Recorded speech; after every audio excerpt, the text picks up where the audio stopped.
subpoena, tapos criminal complaint.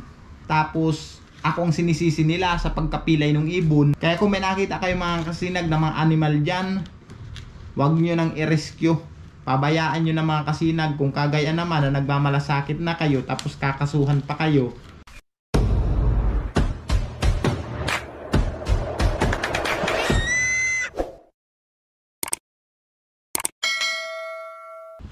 Yo, what's up mga kasinag? Isang magandang hapon. Ngayon pala mga kasinag, nakabalik na po ako dito sa Cavite. Kahapon pa ako mga kasinag nandito. Nakapagpapahinga na rin tayo. Madami kasi mga kasinag na nagtatanong at nagme-message sa akin, lalo na sa mga viewers natin, na kung ano po ang nilalaman ng subpoena na pinadala sa akin. Kaya hindi ko muna sinabi sa inyo mga kasinag, gawa po ng inaayos ko pa yung mga kasinag. Yung subpoena na pinadala sa atin mga kasinag, ayan po. Ilalagay ko dito sa gilid mga kasinag. Ayan po yung subpoena na pinadala dito sa akin. Subpoena tapos criminal complaint. Gawa ng pag-rescue nga natin mga kasinag kay Pagaspas. Ayan po ang nilabag kong violation kasi nga po wala po akong permit na makapag-rescue or mag-alaga sa mga ganyang uri ng ibon, kagaya ni Pagaspas, ni Bagwis. Si Bagwis pala mga kasinag, wala po akong issue kay Bagwis. Okay po si Bagwis, wala tayong problema doon. Nagka-problema tayo dito mga kasinag sa isa nating alaga na si Pagaspas. Diyan po tayo nagka-problema. Base rin kasi dito, sa akin nila sinisisi mga kasinag yung pagkapilay ni Pagaspas. Sa mali ko daw na pag-aalaga, kaya daw po napila yung ibon. Ganito kasi mga kasinag. Marami kasing hindi pa nakapanood yata nung video ko, nung pag-rescue ko kay Pagaspas. Ikwento ko na rin sa inyo mga kasinag kung bakit napapunta sa akin si Pagaspas. Kasi nung panahon na yun mga kasinag, nung buwan ng Marso, may nakapag-report nga sa atin mga kasinag, kasi nga po hinahanap natin nung si Bagwis. May nakapag-report po sa akin no, na nahuli daw si Bagwis na nasa kulungan. Kaya nga po mga kasinag, agad kong pinuntahan yung sinabi nila sa akin na may nakakulong na agila. Nung nakarating nga kami doon sa area mga kasinag at nadat na namin yung ibon, hindi naman si Bagwis, si Pagaspas po iyon. Nung nakita nyo naman mga kasinag, pagdating nga natin doon sa area, hindi naman pala si Bagwis kundi si Pagaspas. Base na rin doon sa pagtanong-tanong ko doon sa nakakuha doon sa ibon na yun, na-rescue daw po yun si Pagaspas nung sinundan mga kasinag nung bagyong Christine. Yung nauna sa bagyong Christine mga kasinag, nung bagyo na yun, doon daw nila na-rescue yun si Pagaspas. Kasi nga mga kasinag, nakita nila na pilay yung ibon. Kaya nirescue nila yung ibon na yun na si Pagaspas. At kung makikita nyo ang makasinag sa vlog ko nung una, yung kulungan ni Pagaspas, napakaliit lang. Talagang hindi siya makabuelo, andun lang siya sa loob. Nakakaawa talagang tingnan, saka payat nun si Pagaspas mga kasinag. Kaya sa pagtanong-tanong ko mga kasinag doon sa nag-rescue doon sa ibon na yun, at nakausap ko na rin naman, nasabi ko nga ako yung may alaga na agila na si Bagwis na hinahanap namin. Nag-decide yung naka-rescue na ibigay na lang sa akin si Pagaspas. Sa mga nakapanood ng vlog ko mga kasinag, makikita nyo po doon na nirescue ko lang si Pagaspas kaya napapunta sa akin. Nung nadala ko ng si Pagaspas sa bahay mga kasinag, 5 araw ko siya bago na i-report sa isang empleyado ng DENR. Na-i-report ko po siya mga kasinag. Ito pa yung mga kasinag yung pakasabi ko. Ilalagay ko dito sa gilid mga kasinag yung paka-report ko kay Pagaspas. March 11 ko ito mga kasinag, i-message. Sabi ko nga mga kasinag, dun sa isang empleyado ng DENR, sabi ko, "Sir, good evening po. May na-rescue po akong ibon, andito po sa akin, 5 days na. Serpent eagle po, bata pa po, saka may diferensya yung isang paa." Yung paka-type ko ng paa mga kasinag, napalagay dito mga kasinag, para. Yung nagdi-dictionary automatic baga. Yung pala yung napindot ko, yung imbis na paa, nadagdagan siya ng R, naging para. Sabi ko na diferensya po yung isang paa, pakuha ko po sa inyo dito sa bahay. Yun po ang message ko dun sa isang empleyado ng DNR. Ayan po yung reply niya mga kasinag. Sabi niya, alagaan mo na po muna kuya, kasi po nasa Garchi po kami. Gatchitory na yan mga kasinag. Nasa Garchi pa po kami. Nasa Garchi pa po kami po. Wag mo na po muna i-vlog para di malaman po. Yun ang yun ang message niya sa akin. Tapos nag-reply naman ako mga kasinag. Sabi ko nga, na-vlog ko na po ito idol kasi may nag-report sa akin na kala ko po si Bagwis. Hindi pala, kaya yung nag-alaga pinadala na rin sa akin kasi nakuha daw po nila ito nung dumaan ang bagyo nung nakaraang taon. Nakakaawa naman po kasi ito baka madisgrasya lang dito sa akin. Yan po ang paka-message ko mga kasinag dun sa isang empleyado ng DNR. Tapos nag-reply siya, opo kuya, pwede po ako makahingi picture po ng ibon. O kaya pinadalhan ko mga kasinag sila ng picture ng ibon. Pinakita ko sa kanya yung picture ng ibon, isend ko nga sa kanila. Yan naman mga kasinag, meron dyan. Tapos nagsabi siya na ganito po siya kapag bata pa. Bata pa daw si Pagaspas mga kasinag. Tapos nagsend naman siya ng picture na yung malaki na si Pagaspas. Ito na nga yung may batik-batik na siya. Ayan na nagsend siya. Sabi ganito po siya kapag matured na po. Tapos may reply naman ako nung kinabukasan na. Sabi ko, good morning po sir. Ibang iba po pala itsura niyan kapag matured na. Pero maganda pa rin po. Endangered na din po ba sila sir? Yun ang message ko kinabukasan do sa DNR. Kasi gabi na nga niyan nag-usap kami. Tapos nagsabi ako sa kanila mga kasinag ng message po kayo kung kailan kayo pupunta dito. Baka po kasi mataon na wala kami dito. Yun ang sabi. Tapos may reply naman siyang, Crested Serpent Eagle po ito kuya Imboy. Hindi po ito Philippine Hawk Eagle. Bali pamilya din po ito ng agila. Bata pa po ito. Yun lang mga kasinag. Yan po ang naging usapan namin mga kasinag nung inireport ko po si Pagaspas sa DNR. Kaya alam po nila yan mga kasinag na may na-rescue akong ibon. Ang nangyari kasi mga kasinag, pinatagal nila sa akin yung ibon. March 11 ako sa kanila nag-message. Kinuha ng DNR sa akin mga kasinag si Pagaspas nung anong date ba yun? July 25.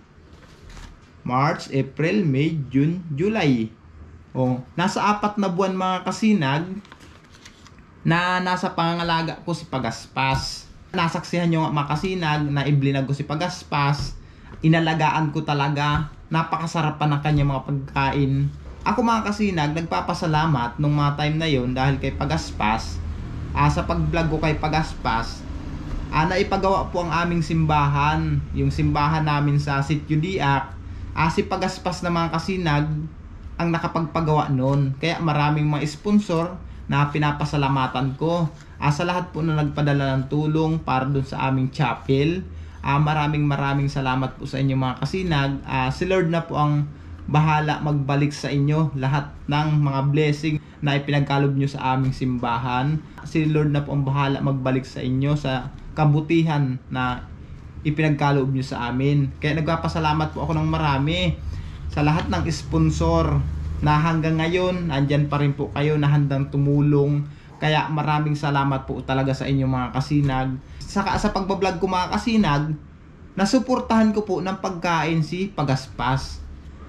Si Pagaspas mga kasinag, ang kinakain nun puro karne. Nakikita nyo naman sa vlog ko, mga fresh chicken ang kinakain nun. Kung hindi ko iblinag yun si Pagaspas mga kasinag, saan ako kukuha ng ipapakain ko dun sa ibon na yun? Hinahayaan nga sila nila ng sa 4 na buwan. Kung hindi ko yung pinakain mga kasinag, hindi ko inalagaan yun, hindi yun gaganda si Pagaspas ng ganun. Kung mapansin nyo mga kasinag, ayan yung picture ni Pagaspas. Nag-matured siya, nag-iba ang kulay niya sa akin kumpara nung una na na-rescue ko siya. kung mapapansin nyo, ibang-iba siya. Lumaki talaga sa akin, tumaba siya, naging maliksi siya, tapos yung kulungan niya, ang laki, hindi siya stress. Kasi yung kulungan ni Pagaspas na yung mga kasinag, hindi naman para kay Pagaspas talaga yun. Para dun yun sa mga alaga kong kalapati. Nagkataon lang mga kasinag na dumating si Pagaspas na ipinadalang sa atin nung naka-rescue, na wala akong mapagkulungan, kaya si Pagaspas ang nilagay ko dun sa kulungan ko nung kalapati. Yan po ang naging problema ko mga kasinag tungkol po kay Pagaspas. Yan po ang naging problema ko mga kasinag sa pagbablog ko kay Pagaspas. Madaming nag-report sa DNR na may alaga nga akong ibon, wala naman akong papel, tapos ako ang sinisisi nila sa pagkapilay ng ibon na nung na-rescue ko yun, pilay na talaga yun. Nung nakuha kasi yung ibon na yung mga kasinag, pilay na po yun. Hindi naman makukuha basta-basta yun nung taong nakakuha kung walang diferensya. May diferensya po yung paa niya. Kahit napapunta sa atin mga kasinag, may diferensya na po yun. Isa pa yun sa sinisisi sa akin mga kasinag, sa mali ko daw na pag-aalaga, kaya nagka-diferensya yung ibon. Kung sila ba naman nun mga kasinag, sa pag-message ko, kinuha na nila yung ibon, hindi tatagal sa akin yun ng ganun. Wala rin akong pagkukulang mga kasinag dun sa ibon. Inalagaan ko po siya. Nakita nyo naman, pinalaki ko siya.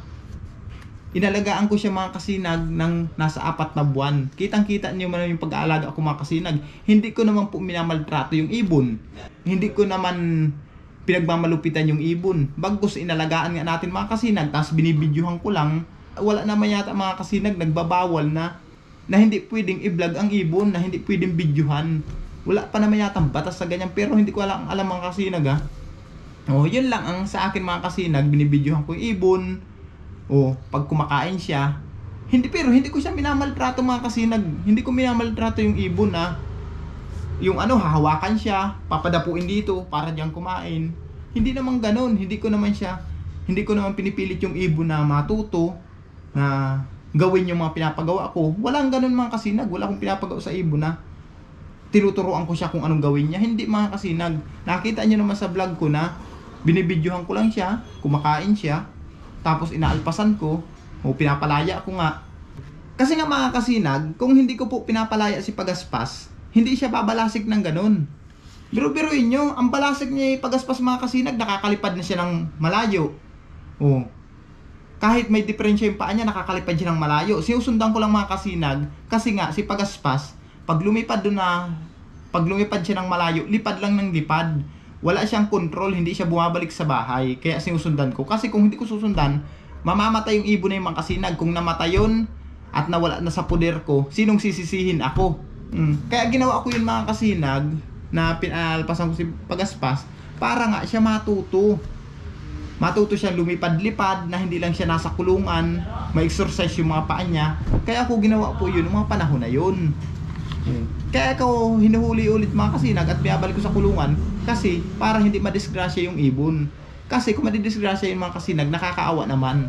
Kaya yan mga kasinag ang nangyari dun sa pag-aalaga natin kay Pagaspas, na kakulangan rin naman nila na hindi agad nila kinuha sa akin.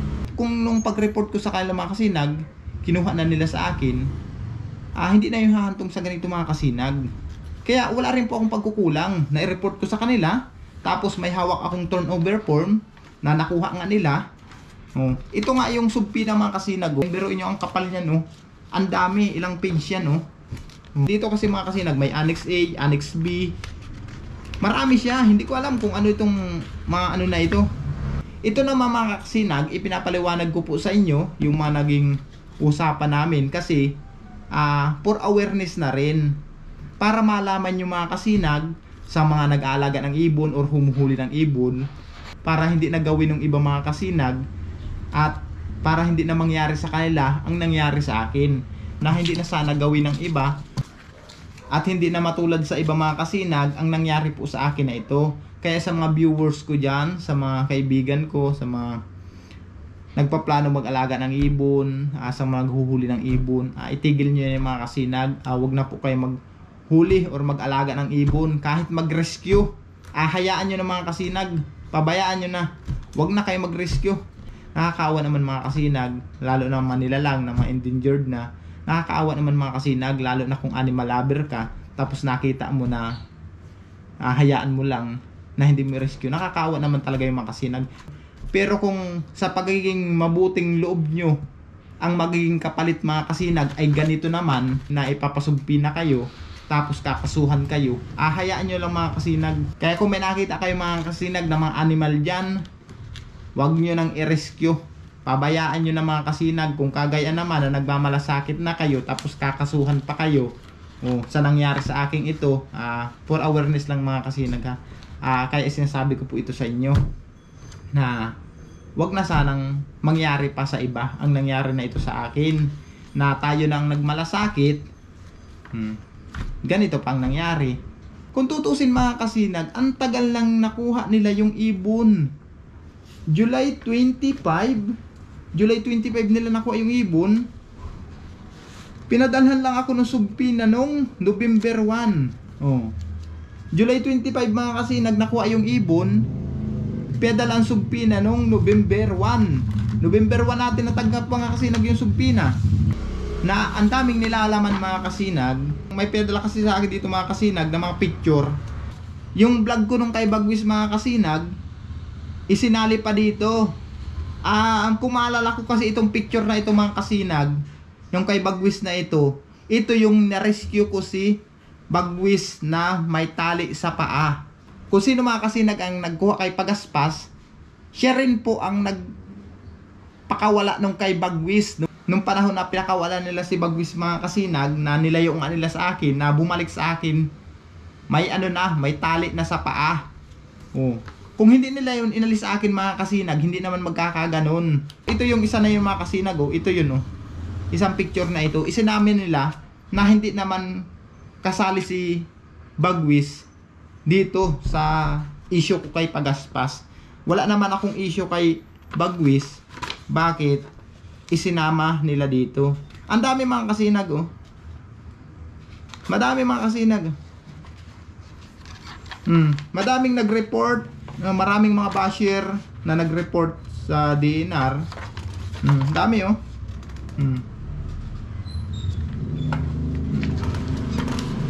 Marami mga kasinag. Tapos may picture din ako mga kasinag. Ito po. Ayan.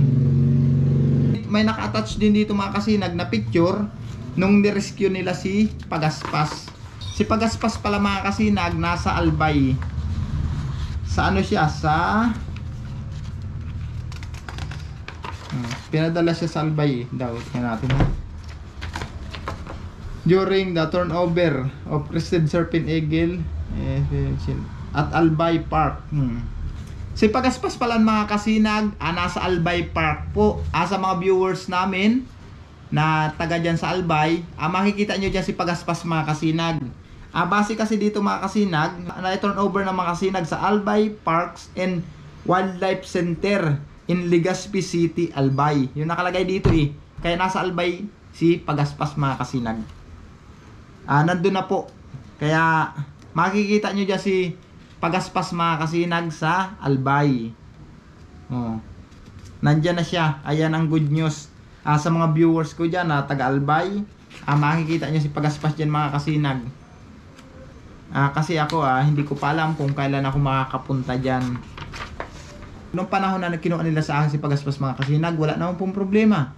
Pinakasamahan ko sila, pinakitunguhan ko ng ayos, tao naman silang hinarap ko. Bakit bandang huli? Ginanito pa ako mga kasinag. Tapos dun mga kasinag, sumama pa ako sa barangay. Nagpagawa sila ng barangay blatter. May blatter dito kasi mga kasinag, malabo na ito Natatandaan ko kasi ito mga kasinag, na may nakalagay kasi dito mga kasinag na tinago ko daw yung ibon doon sa blatter. Ako kasi nung time na yun mga kasinag, habang ginagawa itong blatter na ito, hindi na ako nag-react Hindi na ako nag-react dito sa yung term na itinago. Kasi meron dito na sarong wildlife na tinatago sa Sitio Diak. Kasi may nakalagay dito mga kasinag na may isang wildlife na itinatago ko raw sa Sitio Diak. Hindi na ako nag-react nun mga kasinag at kala ko magiging okay naman ang lahat. Hinayaan ko na. Hinayaan ko na yung mga kasinag, yung term na dito na itinatago ko daw yung ibon. Kung itinatago ko yung mga kasinag yung ibon na yun, hindi lalabas sa social media yun. Hindi ko sana ibinablog yun. Kaya dito sa term na ito mga kasinag, mali din kasi itong term na itinatago ko daw yung ibon. Hindi na ako nag-react nung panahon, kala ko okay na eh. Pero bandang huli sala pala, dapat pala nung panahon nag-react ako tungkol sa ano rin na ito, blatter na ito, na yung ibon na yun, hindi ko naman itinago. Kasi binablog ko nga siya mga kasinag eh. Kung itinatago ko yung mga kasinag, hindi sana lumabas sa social media yun. Wala sana akong mga basher na nag-report. Kung itinago ko yung ibon na yun. Hindi ko naman po itinago yun, yung ibon na yun. Yan mga kasinag, yung subpina na po na ipinadala sa akin na may kasamang criminal complaint. Sa pag-uwi ko nga mga kasinag, kung maalala nyo, di ba? Kapasok lang natin sa trabaho. Nakapagpaalam naman ako noon ng maayos sa HR namin. Pinayagan naman ako ng 6 days leave hanggang nakauwi nga tayo dun sa Bicol mga kasinag ng 6 na araw. At nagsangguning ako sa isang abogado na gawan ako ng counter affidavit. Tapos inilagay ko naman mga kasinag dun yung mga ebidensya natin, yung pag-report ko kay Pagaspas. Nung na-rescue ko si Pagaspas, yung pag-report ko sa DENR, naka-attach dun mga kasinag. Tapos itong turnover receipt na kinuha nga sa akin nila si Pagaspas. Basta lahat ng ebidensya ko mga kasinag, andun po, nakalagay naman dun mga kasinag dun sa aking nakalagay naman po dun mga kasinag sa aking counter affidavit. Kaya nga tayo nakauwi mga kasinag ng Bicol dahil po dito sa subpina ng DENR sa atin. Tapos nagsangguning nga ako mga kasinag sa isang abogado na pinag-aralan muna niya ang nilalaman ng subpina at ng kaso na ipinataw sa atin. Kaya naghingi sila ng extension. Okay na yun mga kasinag, yung aking counter affidavit na permahan ko na. Gagawa na lang nila ng power of attorney, lahat na nakatouch naman dun. At bukas po yata ipapadala ng attorney ko, bukas Lunes. Kasi nga mga kasinag, nung nandun tayo, binagyo naman tayo. Dapat mga kasinag, nung nakarang Monday pa, nakabalik na ako sa trabaho. Hindi tayo nga nakabalik mga kasinag dahil po binagyo tayo. Dinaanan nga tayo ng bagyong si Uwan na umabot sa amin ng signal number 5. Yun na rin ang pinapasalamat ko mga kasinag nung panahon na yun na nakauwi ako. Kaya dahil subina ito mga kasinag, nakauwi tayo ng Bicol. Naasikaso ko yung mag-iina ko, na isave ko sila, yung mga bata, yung mga dapat kong gawin, nagawa ko. Kasi nga, nung bagyo mga kasinag, sa pag-evacuate pa lang nun, kung wala ako dun, mahirapan si Mrs. Kaya laking pasalamat ko mga kasinag, nung time na yun, nandun po ako. Tapos nung pakabagyo na nga, nakita nyo naman yung naiwan sa amin. Kaya hindi ako nakabalik nun sa trabaho agad mga kasinag kasi walang signal, walang data, kahit ano, walang kuryente, walang biyahe ang bus. Kaya hindi agad ako nun nakabalik dito sa Cavite mga kasinag. At hindi rin ako nakapagpaalam doon sa HR namin na ma-extend ako ng leave.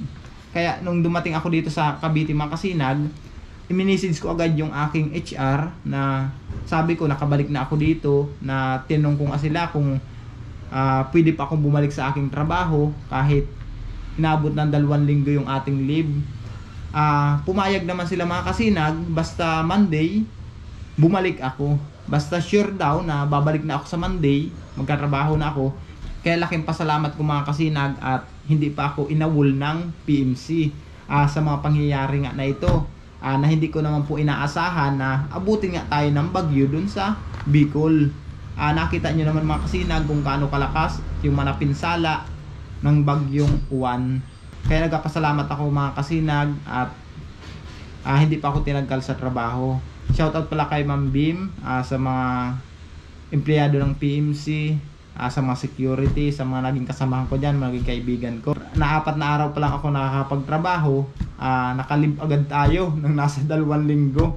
Dahil nga sa problema natin na ito. Nagpapasalamat po ako sa kabaitan nila na ipinagkaloob sa akin at sa kabutihan na pakikitungo nila sa akin. Salamat po ng marami. Si Lord na po ang bahala magbalik sa inyo lahat ng kabutihang ipinagkaloob nyo sa akin. Naway gabayan po kayo ng mahal na Panginoon sa araw-araw nyo tiyatahak at bigyan pa kayo ng maraming blessing. At salamat po talaga ng marami. Kasi mga kasinag, may trabaho pa po tayong babalikan, hindi pa tayo tinagkal, kaya nagpapasalamat ako. Kasi need ko talaga ngayon mga kasinag ng trabaho. Kaya nagpapasalamat din po ako ng marami sa nagpadala sa akin ng tulong.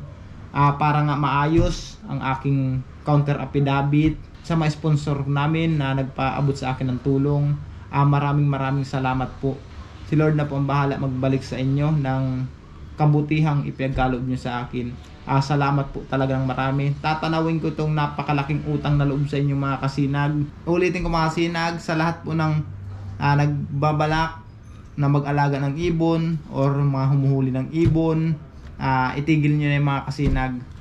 Para hindi na kayo matulad mga kasinag sa akin na pinadalhan ng sumpina at may criminal complaint pa.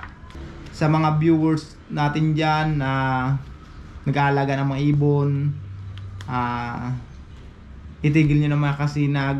Kung wala rin lang naman po kayong papel, itigil nyo na mga kasinag, kasi nga para hindi na mangyari sa inyo ang nangyari sa akin. Sa mga nagre-rescue dyan, huwag nyo rin i-rescue mga kasinag. Huwag na kayo mag-rescue mga kasinag. Kung ganito rin lang ang mangyayari, yan lang po ang masasabi ko sa lahat ng ating mga viewers, subscribers. Salamat po. Hanggang ngayon mga kasinag, nandiyan pa rin kayo na sumusuporta at gumagabay sa akin. Sa mga sponsor ko, salamat po mga kasinag. Sa PMC Company, nagpapasalamat po ulit ako ng marami sa pagtanggap muli sa akin. Salamat po talaga, kasi need ko talaga ng trabaho ngayon mga kasinag, lalo na sa mga hinaharap natin problemang ito. Kaya nagpapasalamat ako ng marami sa PMC Company. Thank you po talaga. Ngayon mga kasinag, nalaman nyo na kung ano po yung subpina sa atin ng DNR. Magantay lang tayo mga kasinag ng resulta. Doon pag naipasa na yung ating counter affidavit, kung tutuluyan pa nila akong kasuhan or madidismiss. Kasi pag-aaralan pa nila mga kasinag kung kakasuhan ba nila ako or hindi na. Kaya antayin po natin mga kasinag ang resulta. Balitaan ko kayo mga kasinag pag dumating na resulta. Sana naman mga kasinag, pinagdarasal ko na maging okay na sana ito, na wala na ako maging problema, para bawas isipin mga kasinag, kasi dumagdag pa ito sa aking mga problema. Okay na sana, relax na sana ako dito nakapagtrabaho na sana ako, ngayon sana sasahod na ako. May naipadala sana ako sa mag-iina ko. Paano? Nang dahil dito mga kasinag, natigil tayo sa pagtrabaho. Nasa 2 linggo tayong hindi nakapagtrabaho. Kaya yan ang nangyari mga kasinag sa akin ngayon. Talagang hindi ko rin alam kung anong gagawin ko. Sa dami-dami ba naman ang aking problema, dumagdag pa talaga ito. Sana maayos na ito mga kasinag at nang mabawasan ang aking problema at ang aming isipin, lalo na ni Mrs. Kasi isa pa ito sa nagpapahirap isipin sa Mrs. ko. Sana maayos na ito at na maging focus na ako mga kasinag sa ating trabaho. Yun lang po ang pinagdarasal ko. Sana mga kasinag, malampasan ko na ito. Ipag-pray nyo lang sana na ma-dismiss na ito mga kasinag, itong kinaso sa akin na ito, na maging okay na, para makapag-focus na ako mga kasinag sa aking trabaho, para sa aking pamilya. Kasi nga iniwan natin ang Bicol para makipagsapalaran dahil hindi na sapat ang ating income. Wala tayong ibang source of income na pinagkukunan doon. Humina na rin naman ang income ko sa vlog, pero nagpapasalamat pa rin ako mga kasinag dahil nandyan pa rin naman kayo at sumusuporta pa sa atin. Kaya naisipan ko mga kasinag na magtrabaho dito, gawa po ng para matustusan ko yung mga pangailangan ng mga anak ko sa pang-araw-araw na gastusin, yung sa mga pagkain ng alaga nating mga baboy. Kaya nakipagsapalan ako dito sa Cavite mga kasinag. Kaya sa mga viewers ko na nagtatanong, na naguguluhan kung bakit ako nasa sitwasyong ito, nandito sa Cavite, yan po ang aking kasagutan mga kasinag. Dahil po yan mga kasinag, sa wala naman tayong ibang source of income sa Bicol, kaya naisipan ko po na magtrabaho dito. Kaya sa lahat ng ating mga viewers, subscribers na nagtatanong dyan, ngayon mga kasinag, nasagot ko na po ang inyong katanungan. Naipaliwanag ko na rin sa inyo yung mga pangyayari. At naway gabayan tayo ng mahal na Panginoon sa araw-araw na ating tinatahak. Maraming salamat po. Hanggang dito lang. Bye-bye.